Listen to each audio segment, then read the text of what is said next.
O'rtoqlar 1,5 yil oldin bizning do'konda trendda bo'lgan Maison Crivelli Hibiscus Vajat aromatida gapirib bermoqchiman. Birinchi marta ofitsialniy do'konni ko'rganimda juda ham menga yoquvdi, o'rtoqlar, вообще kasal qilib qo'ydi.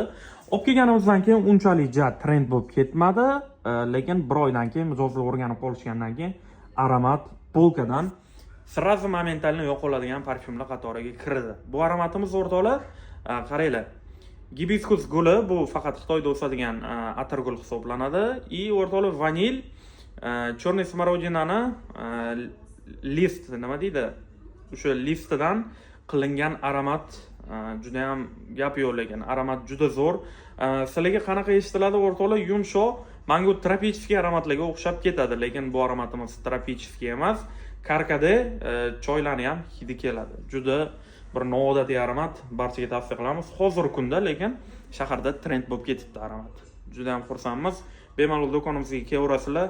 Narxlarni zo'r narxlarda chiqarib qo'yganmiz. Yanada boshqa modellarni xohlasanglar, Queer Infrarouge ham tugab, yana qaytadan do'konimizga keldi. Bu ham juda ham zo'r aromat. Bu ham o'sha 1,5 yil 2 yildan keyin trend bo'lib ketadi. O'shaning uchun boshida ishlatib olsanglar, juda zo'r aromat.